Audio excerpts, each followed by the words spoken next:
भक्ति, ज्ञान और यम नियमों का वर्णन। देखो, ये शरीर जो ये संसार है, इसमें किसी बात की कमी नहीं है। इसमें हर चीज उपलब्ध है, क्योंकि इसका मालिक सर्वशक्तिमान है। इस शरीर का जो मालिक है, उस पर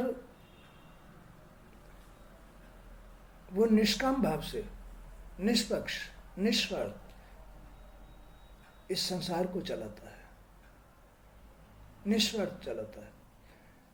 लेकिन उस ईश्वर में और इस जीव में क्या अंतर है? ईश्वर तो निष्पक्ष है, निष्काम भावी है, परोपकारी है, परमार्थी है। वो संसार को निस्वार्थ चलाता है। लेकिन जीव इस शरीर को या इस घर को या इस संसार में स्वार्थ से रहता है। यही भगवान में और जीव में अंतर है, आत्मा और जीव में अंतर है। ईश्वर मायापति होते हुए भी, इस संसार का मालिक होते हुए भी, इसमें कोई इच्छा या आस्था नहीं रखता, वो निर्गुण है। लेकिन जीव सगुण है। जीव के अंदर आशा, तृष्णा, इच्छा, बहुत सारी चीजें रहती हैं। माने कि सतोगुण भक्ति तो उसके अंदर आती नहीं, रजोगुण और तमोगुण उसके अंदर जागृत रहता है। ये भगवान की माया है। भक्ति और जो सतोगुण, बगैर भक्ति के सतोगुण जागृत नहीं होता है। जब तक भक्ति नहीं करोगे भगवान की शरण में, अब भगवान की शरण में जाने के लिए क्या साधन है? ये कीर्तन सुनो, कथा सुनो, सत्संग सुनो। बगैर इसके तुम्हारे अंदर सतोगुण पैदा नहीं होगा, भगवान में आस्था श्रद्धा पैदा नहीं होगी, और बगैर इसके तुम्हारी भक्ति सिद्ध नहीं होगी। तुम्हारी भक्ति से ही तुम्हें आत्मा सिद्ध होती है, पवित्रता आती है। जब तक तुम ये भागवत नहीं सुनोगे, जब तक तुम ये कथा नहीं सुनोगे, लीला नहीं सुनोगे भगवान की, तब तक तुम्हारे अंदर सतोगुण जागृत नहीं होगा। और सतोगुण जागृत नहीं होगा तो भक्ति नहीं बनेगी, और बगैर भक्ति के तुम्हें आत्मा प्राप्त नहीं हो सकती। इसलिए हर आदमी को अपने अंदर सतोगुण को जागृत करने के लिए ये कथा सुननी बहुत जरूरी होती है। भगवान की लीला, भगवान की कथा, सत्संग, कीर्तन या गुरुओं की शरण, उनका आशीर्वाद, दुआ बहुत जरूरी होती है। बगैर इसके कभी भी आदमी सतोगुण को प्राप्त नहीं कर सकता, और बगैर सतोगुण के भक्ति कभी नहीं आएगी, और बगैर भक्ति के भगवान तुमको, माने आत्मा तुमको प्राप्त, सच्चाई तुमको प्राप्त नहीं हो सकती। संसार के अंधेरे कुएं से नहीं निकल सकते, अज्ञानता से नहीं निकल सकते, मोह से नहीं निकल सकते, कभी नहीं निकल सकते। बगैर सतोगुण के आदमी मोह से, अंधकार से, अज्ञानता से कभी भी नहीं निकल पाता है। हमेशा ज्ञान, वैराग्य और आत्मा का स्वरूप आदमी को सतोगुण के माध्यम से आता है। लेकिन ये अंधेरा कुआं, अज्ञानता और ये मोह रजोगुण और तमोगुण का कारण है। ये भगवान की माया है, भगवान की माया है, जिससे भगवान बिल्कुल निष्पक्ष दूर रहते हैं। वो निर्गुण है। इस शरीर के अंदर क्या क्या कुकर्म नहीं होते हैं, ये उनका संसार है। इसमें झूठ भी बोला जाता है, इसमें विषय विकार भी रमे हुए हैं, इसमें पता नहीं क्या क्या है, गंदगी है, मोह है, ममता है, इसमें विषय विकार है, इसमें रजोगुण तमोगुण सब भरा पड़ा है, इसमें मोह है, अज्ञानता है, क्रोध है, लोभ है, सब कुछ भरा पड़ा है। लेकिन इसके अंदर रहते हुए भी भगवान इससे बिल्कुल अलग है। वो एक ऊर्जा है, वो ऐसी सत्य ऊर्जा है कि उनके ऊपर इस शरीर के अंदर जो बहुत सारा मोह या अज्ञानता ये सब भरी पड़ी है, उसका उनके ऊपर कोई असर नहीं पड़ता है। उसका, इस माया का भगवान के ऊपर कोई असर नहीं पड़ता है। वो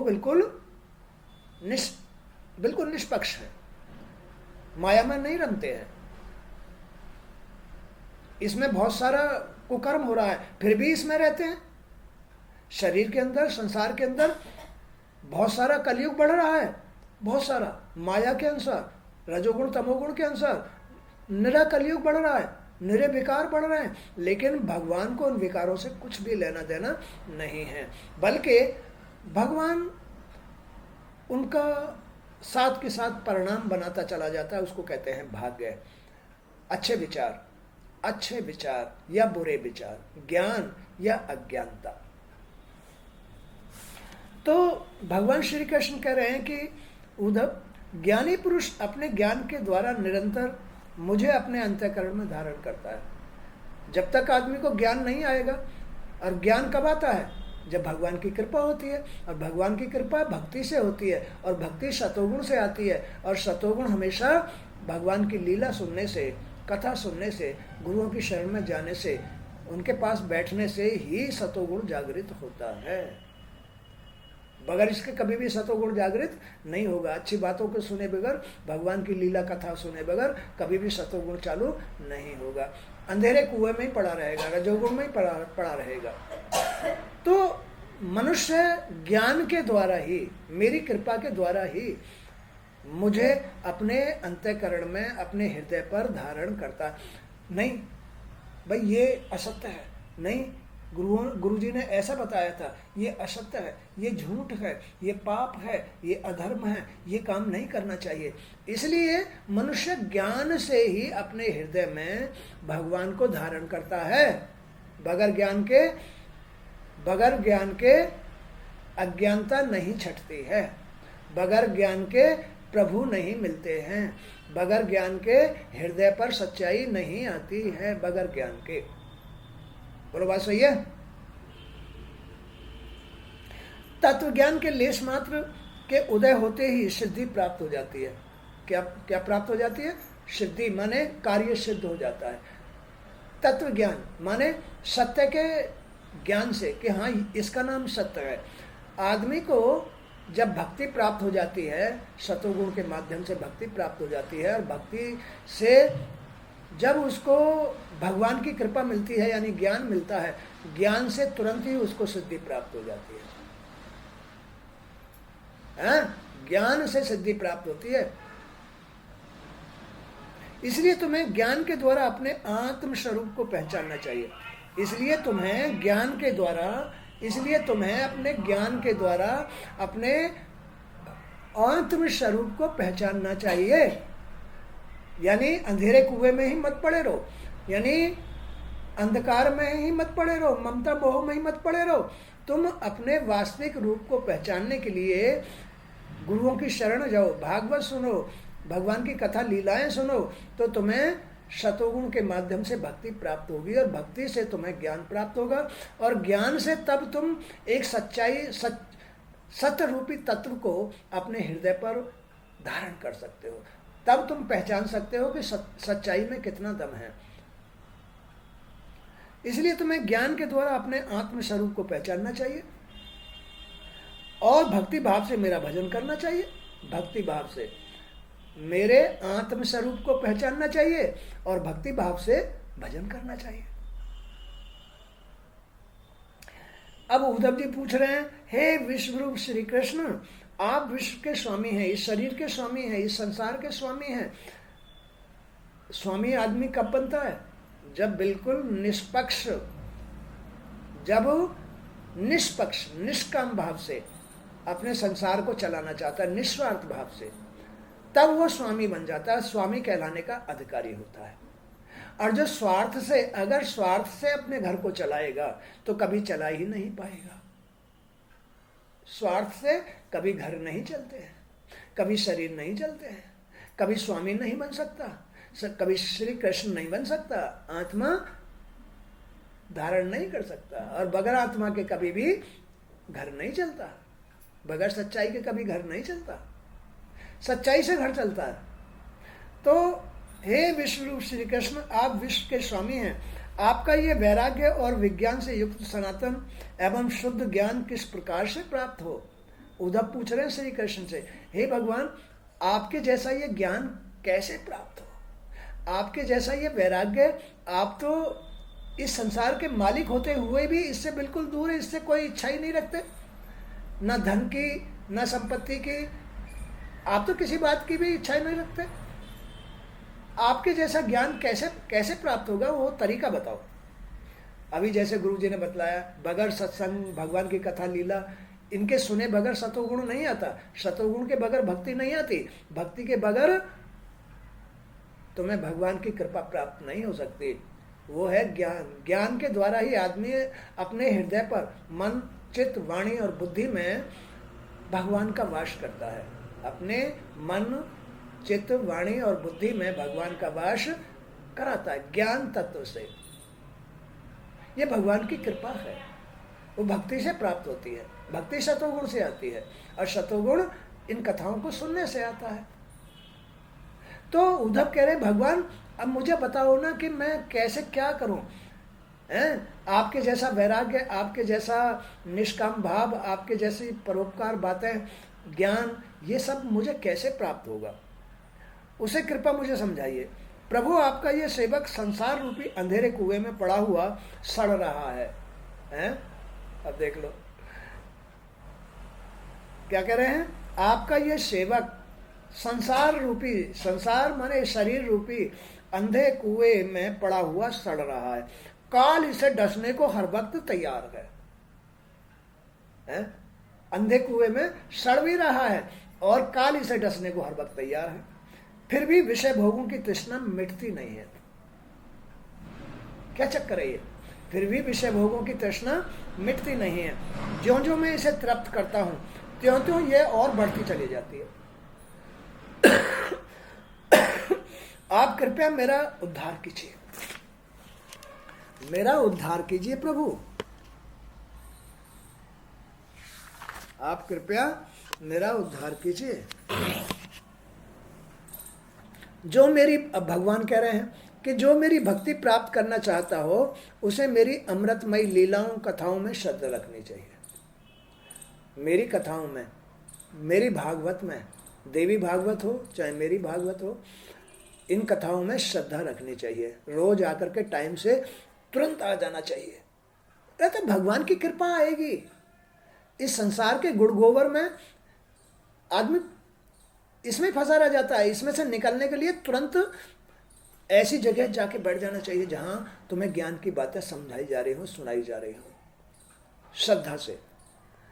निरंतर मेरे नाम और कीर्तन, लीला कथाओं का श्रवण कीर्तन करते रहना चाहिए। हे भगवान, श्री राम श्री राम श्री राम श्री राम श्री राम। कम से कम उनको तुलसी नहलाना, कम से कम भगवान की धूप बत्ती दीपक जलाना, कम से कम भगवान का प्रसाद बांटना अपने मन से, श्रद्धा से, तो ये भी भगवान की सेवा है। कुछ तो करो भगवान की सेवा में, कुछ तो करो। तुम ज्यादा नहीं कर सकते, थोड़ा करो, चाहे छींटे ही मारो उनको, वो भी श्रद्धा से मारो, रोज मारो, नियम से मारो उनको छींटे, उनको, वो भगवान उससे भी खुश हो जाते हैं। तुम्हारी जब तक तुम्हारे मन में भगवान के प्रति श्रद्धा नहीं है तब तक भगवान प्रसन्न नहीं है। और श्रद्धा जो है भक्ति के बाद आती है, भक्ति और ज्ञान के बाद श्रद्धा आती है।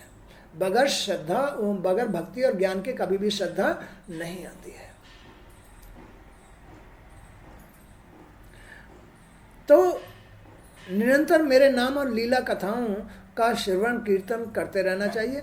मेरी पूजा निष्काम भाव और पूर्ण निष्ठा के साथ करनी चाहिए। मेरी पूजा निष्काम भाव से करनी, स्वार्थ से नहीं करनी चाहिए। स्वार्थ का अर्थ है जी गंदे कुएं में पड़ा हुआ है, स्वार्थ से करेगा भगवान कभी खुश नहीं होंगे। जो निरंतर रोज उनके बगैर पानी भी नहीं पीता, अन्न भी नहीं खाता, उनके बगैर रह ही नहीं सकता, उनकी पूजा के बगैर रह नहीं, वो निष्काम भाव भक्ति है। और जो आज कर ली, कल नहीं करी, परसों नहीं करी, ये निष्काम भाव भक्ति नहीं है।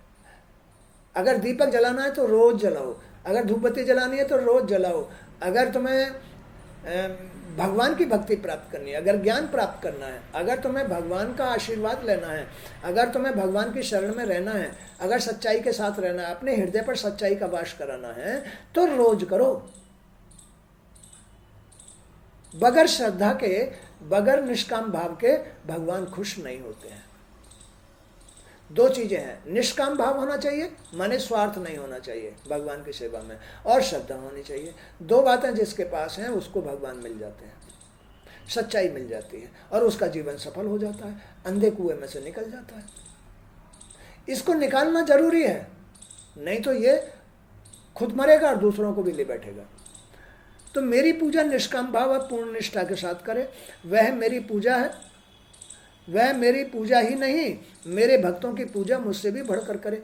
आदमी को जब ज्ञान होगा तभी वो भगवान के भक्तों की पूजा कर सकता है, उनमें श्रद्धा रख सकता है। साधु संत भिखारी या कथा सुनने वाले, उनकी सेवा आदमी जब ही कर सकता है जब ज्ञान होगा।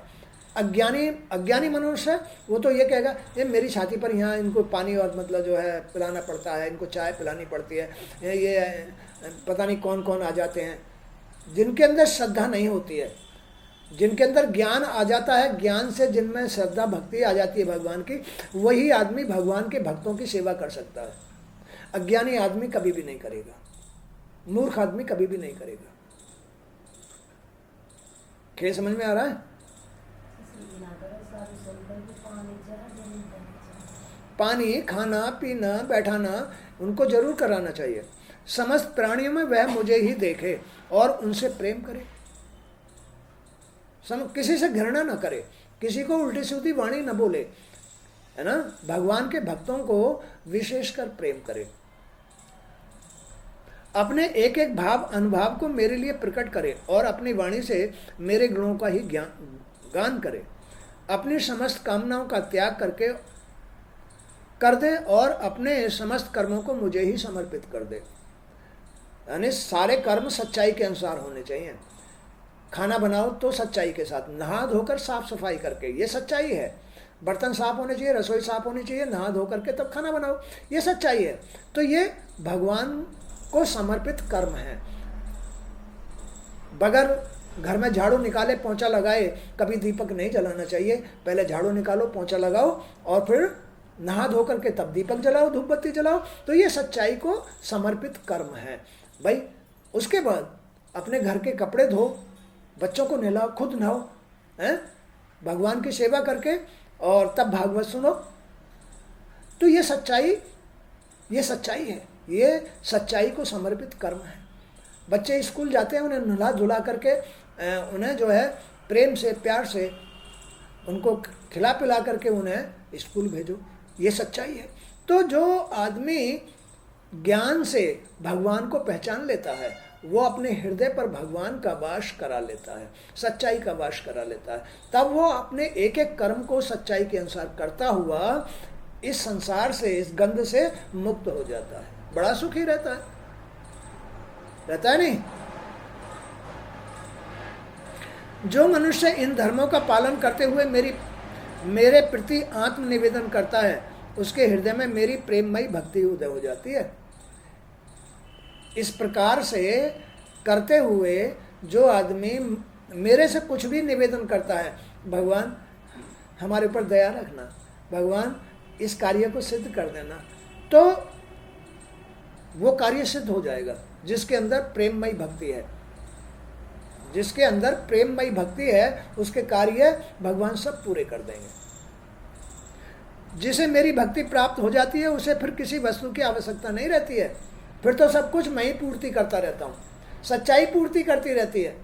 समय से सब, कपड़े की, लत्ते की, पैसे की, धन की, संपत्ति की, ब्याह की, शादी की, सब की पूर्ति सच्चाई करती रहती है, समय से करती रहती है। और यही बात आदमी को अहंकार में, अज्ञानता में, अंधेरे कुएं में पड़े रहने से उसको और किल्लतें होती हैं। घर में कलह कलेश रहता है, शांति रहती है, बदनाम हो जाता है, बच्चे नहीं ब्याहे जाते, है ना, कार्य पूरे नहीं होते, इनकी वजह से नहीं होते। मोह अंधकार में पड़े रहने से, अज्ञानता में पड़े रहने से काम पूरे नहीं होते हैं।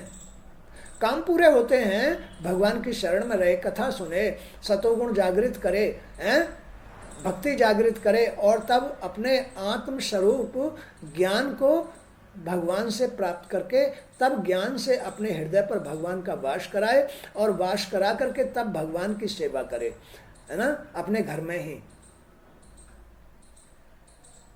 तब जाकर के उसकी सारी मनोरथ पूर्ण हो जाती हैं।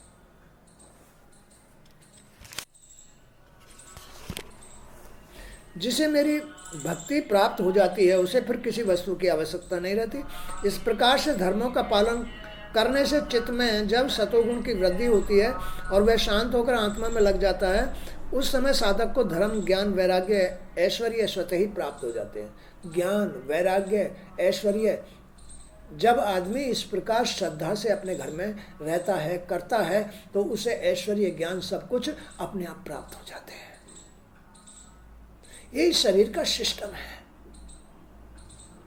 उसका जीवन अधर्म और अज्ञान तथा मोह का घर बन जाता है, जो आदमी नहीं करता। जो आदमी इस प्रकार से नहीं रहता, ईश्वर का ज्ञान नहीं रखता, उसके हृदय पर सच्चाई नहीं है, वो भाव भक्ति नहीं रखता, बस उसका जीवन अधर्म, अज्ञान तथा मोह का घर बन जाता है। जिससे मेरी भक्ति हो वही साधन धर्म है। जिससे मेरी भक्ति हो वही साधन धर्म है। जिस साधन से ब्रह्म और आत्मा की एकता का साक्षात्कार हो वही ज्ञान है। विषय वासनाओं से तटस्थ और निर्लेप रहना ही वैराग्य है और अणमा आदि सिद्धियां ही ऐश्वर्य है। ये तभी जब भगवान की शरण में रहोगे तब ये सारी चीजें, सिद्धियां, ज्ञान, वैराग्य, शक्तियां, सिद्धियां सब प्राप्त हो जाती हैं आदमी को। बोलो, हो जाती नहीं हो जाती? ये है वास्तविक जीवन, ये है शुद्ध जीवन। इसमें कहीं कोई रोक टोक नहीं है, इसमें कोई पाप नहीं है ऐसे जीवन में, इसमें कोई अधर्म नहीं है, इसमें कोई दुख नहीं है। लेकिन जहाँ ज्ञान नहीं है, जहाँ भक्ति सतोगुण नहीं है, जहाँ भगवान के साथ जीवन निर्वाह, सच्चाई के साथ जीवन निर्वाह नहीं हो रहा है, वहाँ सब कुछ है। परेशानियाँ हैं, रोग हैं, बदनामी है, बुराई है, कष्ट है, हानि है, सब कुछ है। इस तरह से आज का सत्संग भी यहीं तक। जय श्री कृष्ण। हे गुरुदेव वासुदेव, आपकी जय।